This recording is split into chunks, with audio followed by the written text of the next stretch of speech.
Hi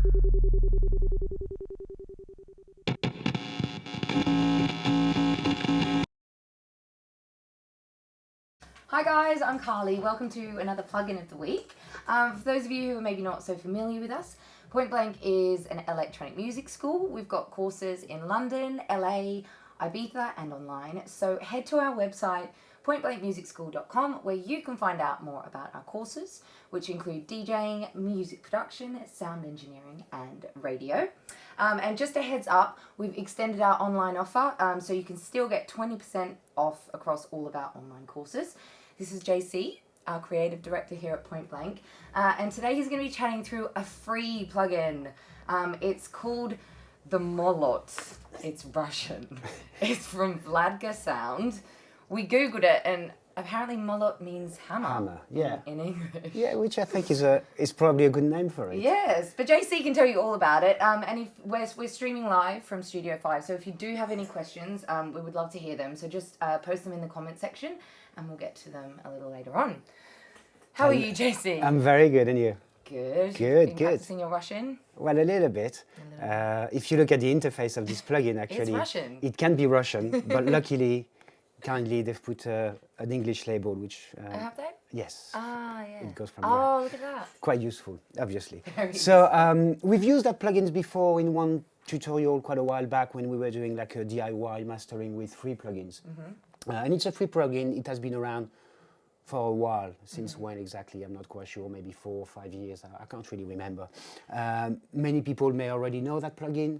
But I think as far as free plugin goes, it sounds really, really, really good. Oh, amazing. So I think it's a must-have for anybody.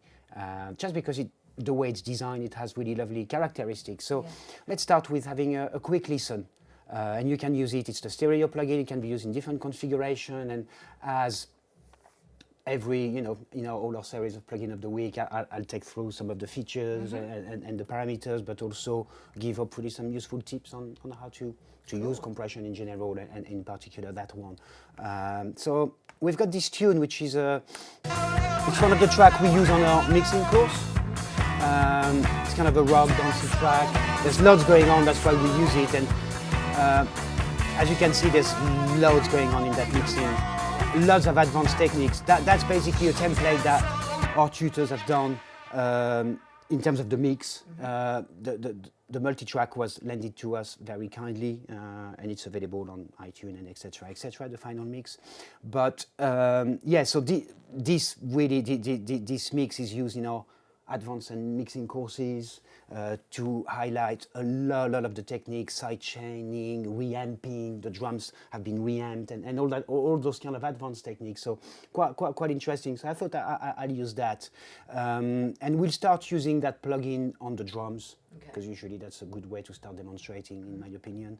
So at the moment it's off. And I've put it on the bus, on the overall bus of the drums instead of individual elements. So that's without, and I've set it up to get a fairly severe compression, just to see how it sounds, because it's always the best way to hear how a compressor works when you start hammering it, really.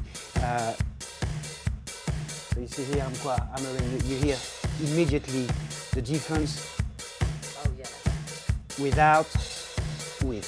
Yeah. Everything's becoming really tight, quite punchy. You really hear the compressor. So this compressor, by the manufacturer, by the guy who's coded it, admission, it's not a transparent compressor. It's supposed to be colorful.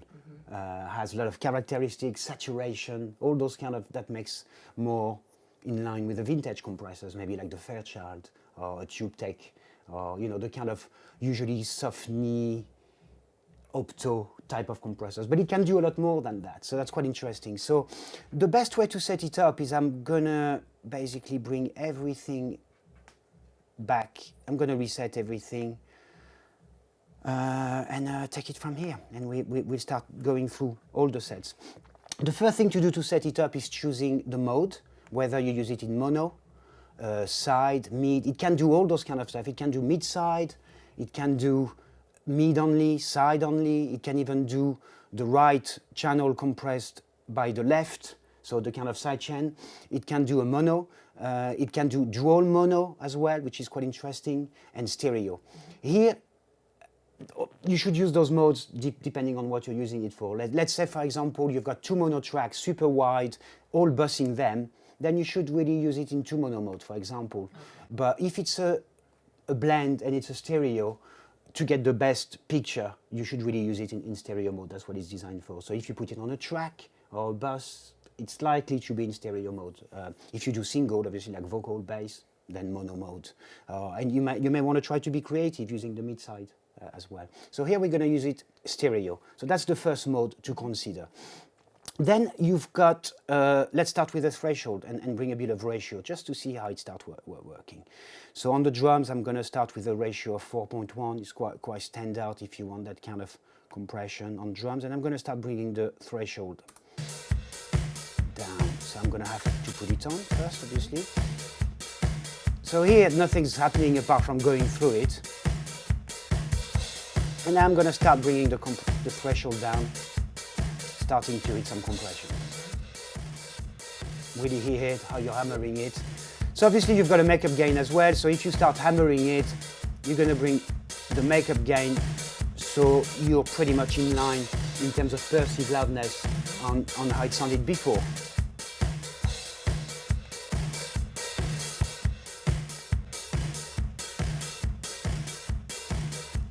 Okay, so that's your typical settings.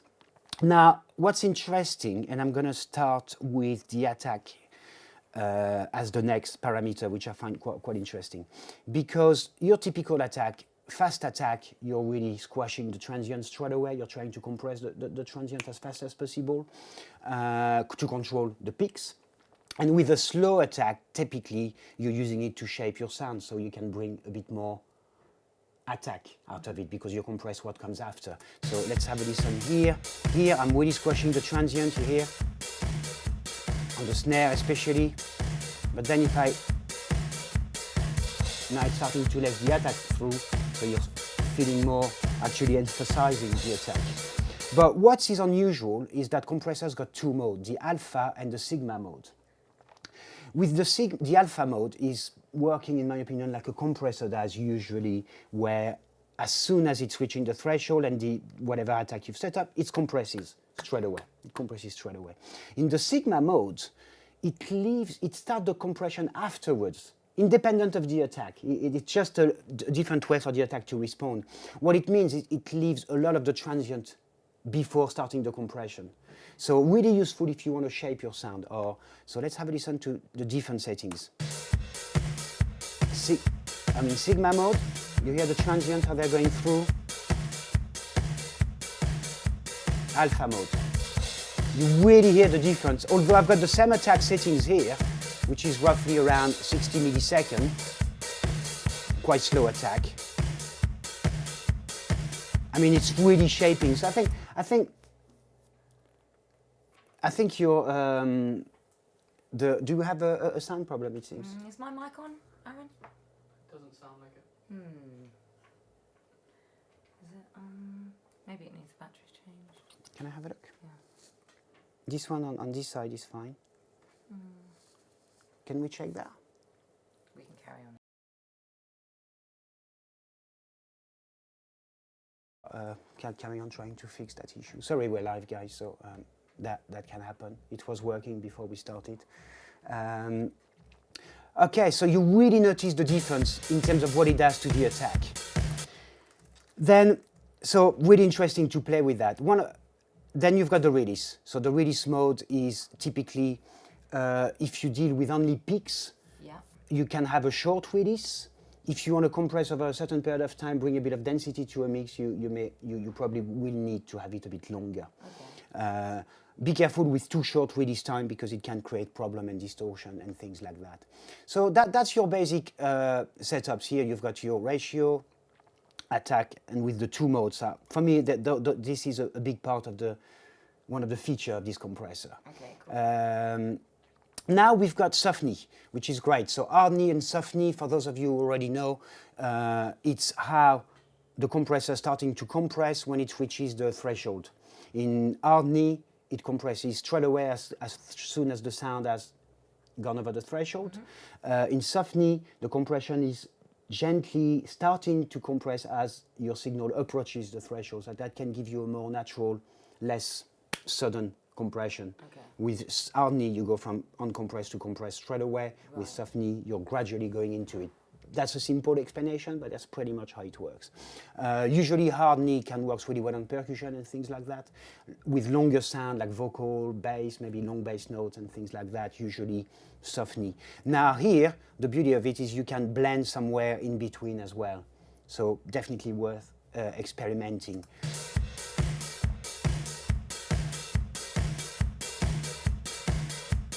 And on the drums you hear it as well, it's not doing it in quite the same way. So all those features you're going to have to play to set it up the way you want. It's a mixture of blending all of those settings until you get it right, until you get the desired effect, if you like. So that's for most of the features. Another one which is quite useful is a sidechain filter. For those of you who know as well, typically a compressor reacts to low frequency because they're to the louder sound first. Typically a kick drum is often the loudest part that's going to trigger your compressor. So if you hear it, as soon as I'm compressing quite a bit, so just for you to hear, I'm going to increase the release a little bit. The more I compress, you really hear the kick. The kick. As soon as the kick hits the compressor, the whole sound is ducking.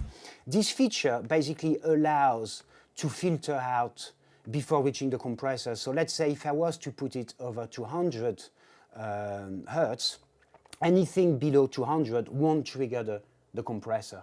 Okay. That means that the kick will be less compressed as an effect. Let's have a listen. So you need to turn it on. So here it's off, here it's on. You see the kick now? It's not being compressed as much and you hear it. If I turn it off, see the kick? And you see it just on the VU meter itself. Big difference. So with that setting, it allows you to still get your kick going through and also the kick not triggering as much compression. So not everything ducks as much when the kicks is going through. That's basically, so really useful for drums, on mixes sometimes. And sometimes, you want the kick to do that. So it depends on the style of music. So that's pretty much that. So now if we listen to it, it's quite nice. Gives a bit of attitude. So the whole concept of that compressor is, it has attitude. That's the whole point. That's what you're aiming for. Couple of other features that we need to talk about before we round up pretty much all the features on this is the limiter. Important to notice, this is not a brick wall limiter, like a digital limiter that we use in mastering, where you say, okay, I set up my threshold at let's say minus 0.3, and no matter what goes into it, you will never go above 0.3. Yeah? That's the concept of a brick wall limiter. That is based more on an analog limiter. Analog limiters are not brick wall. They're not fast enough. So there's still peaks that are going to go through. Also important to note as well that this limiter comes before the makeup gain and even this little EQ thing that we haven't touched on yet. So the channel, the chain is important to realize. But the way you could think of it is that it's almost a second compressor within the compressor, where it has a fast attack, a fast release. It could help control some peaks while you're doing maybe another type of compression on that part. So suddenly you get those two compressors in one, if you know what I mean. That's one way you could look at it. Now, if you compress a lot, the limiter won't really react much. So I'm going to bring up the compression a bit less. Here, give up the filter. And now we're going to bring down the limiter a little bit. Actually, it is not really doing, so I'm going to, here it is. So now you see it's clean. And when the limiter comes on, it shows up here. Something to bear in mind about that limiter is that it is designed to work intermittently, just to catch the peak. It's not really designed to constantly be on. So the sound quality of the limiter is not for that purpose. So don't use the limiter as consistently on. That would be our advice. That's the advice that is given by the manual from the manufacturer as well. So how does this compare to, say, like Logic or Ableton stock compressors? Ableton compressors, I don't know that well, but I don't think they have a huge choice of compressors in Ableton, from what I've seen. There's the Glue, there's a couple of others built in. Logic has now a wide range of compressors emulating some FET, some Opto, some classic like the DBX160, the SSL, the Red Focusrite, for example. So you already have a wide choice, but I think those have this one has a color. You know, it's distinctly, I haven't gone into a couple of more parameters that I need to make people aware of, but there's a saturation as part built in inside, which is part of how the sound is being compressed. And the saturation is basically creating some harmonic distortion, and it's one way to you know, so basically it creates a vibe, it creates a bit of distortion. So that's kind of how it is a bit different in terms of the color that it gives you. It is designed to emulate the kind of you know, vintage vibe, that kind of like that kind of compressors. One thing to be aware of is when you go into this little arrow on the bottom left-hand side, you get some difference where you can set up a little bit. So saturation, for example, can be based on the ratio. The higher the ratio and the more compression, the more saturation it brings. Okay. And that's the standard setup as it is by default, but that can be changed. You can have it on at all the times, so it's not proportion in relation to the ratio, or you can even have it off altogether. If you think that the compressor is a bit too dirty for your liking, try starting to get rid of some of those features that give you the character of it. But bear in mind that as soon as you do that, you're losing a little bit, in my opinion, of what this compressor was designed to sound like. So I'm going to leave it on ratio anyway. You've got a dithering as well to be aware of. So low, high, you could leave it on high for everyday use. The low one does it about 20 bits, I think, so it can give you an impression of air a little bit, according to the manual. But again, I would leave it on high for now. Upsampling, there's few inputs that is worth mentioning as well, and the limiter, you can put it at the end of the chain rather than where it is before the makeup gain and the EQ. So just to be aware of that. The last thing you need to be aware of is the upsampling and the mid-scoop. The mid-scoop is quite an unusual feature. It's based on an EQ curve, which is known as the ISO, I forgot the reference number, maybe 263 or something. But it's basically based on how we perceive sound, perceive loudness. And we know that human ears are more sensitive to sound somewhere between 2 and 5K. Which is where we speak. So that's why we developed our hearing, you know, for survival. Yeah. So we hear each other above other noise below and above. Yeah. That's the loudness. So for equal loudness, you're getting a curve. Okay. So that's based on that. So what it means is that this mid-scoop can allow to get some of the sound that are maybe up too front, bring them, it's basically the mid, that region of frequency that you can bring forward or backward, because compressor already starting to shape your sound to make them more in the front or the back of the mix. So that also is an interesting feature. Let's have a listen. See what it is? I'm scooping some of the mid. Yeah. The snare has gone a bit back. And quite the opposite as well. So a simple EQ, that's an unusual feature to have on a compressor, but interesting to play with. And finally, the upsampling. So the sound quality is going to come from the upsampling. With one, there's no upsampling. Upsampling is, to keep it very, very simple, you're multiplying by the number here, so 2, 4, or 8, the sample rate that goes in. So if I'm working at 44.1, which I think is the case of that session, that means at an upsampling of 2, I'm working internally processing the sound at 88.2. Which is twice 44.1. Okay? That means the higher the upsample, the more quality you have in terms of the processing inside the compressor. The downside of it is it's taking more CPU. So have a look just at my CPU meter here. Yeah. If I bring it to 8, you see how it goes up straight away. And if I take it to 1, it goes down quite radically. But it also affects the sound quality. Usually somewhere between 2 and 4 for different settings. If you leave it at 4, it is a great. I think 8 maybe is overkilling it. People have different opinion about that. whatever. So now it's with. See, gentle compression, I'm going to bring it a little bit more. And now let's see in the context.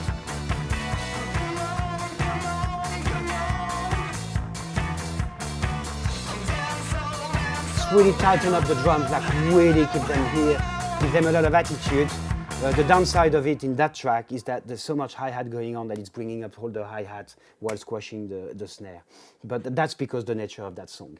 So that's the overhaul of this compressor. Okay. Now, I think what would be interesting, I've got another project, I believe, and it's one track, it's the latest signing from the Point Blank label, I believe. Revelo. Yes, absolutely. So that just came out, hasn't it? That just been released last Friday. Yeah. So it's been out for a week. Let's have a listen.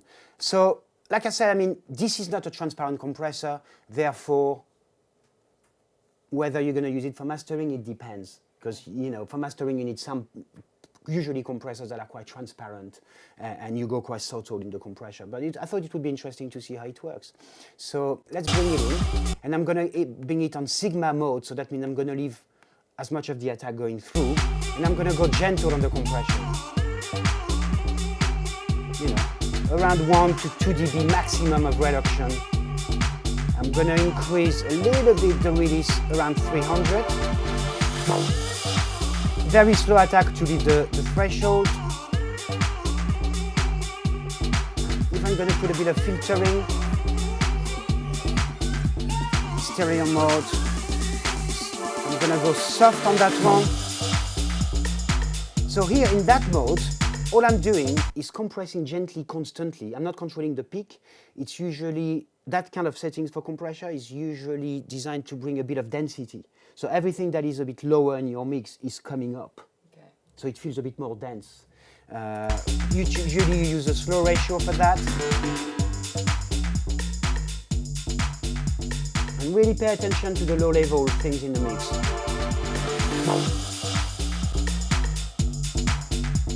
It's really bringing it. Yeah. So obviously again, you hear it's not totally transparent, it's starting to color it.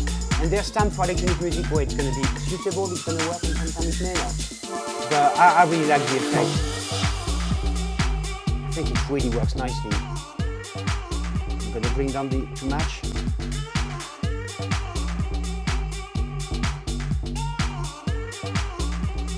Really nice. Really brings a little bit of roundness to it, it's a bit of tightening it together, and that's even before doing EQ and stuff like that. Finally, there's a dry and mix for parallel compression. Okay. However, I think it's important again to be aware because of the design. The parallel happens, so if I bring less of the mix, I bring more of the normal signal in, it's also affect how much compression applies and therefore less saturation. So in my opinion, although it's useful, if you're going to do parallel compression and you want that color, you should really set up another channel, one without, one with, and play. Really do your settings as you should. Otherwise, if you bring less of the wet signal, of the signal process, you're effectively attenuating how it compresses. So it works slightly differently, so it's not a fully parallel compressor set character feature in that sense. Cool. So, I mean, I think it's a great plugin, and it's amazing that it's free. You know, yes, we love free. Well, everybody does, you know, and it's. I think it's on par with some of the more well-known plugin that a lot of people use. It's obviously it does one thing really well. It is colorful, but I personally think that's how it should be for compressor. That's the whole point. So. Cool. Thank you very much, JC. Pleasure. And if you guys would like to learn more about music production, mixing, or sound engineering, head to our website, pointblankmusicschool.com, where you can find out more about our courses. We'll be back next week with another plugin of the week, and have a very happy Easter.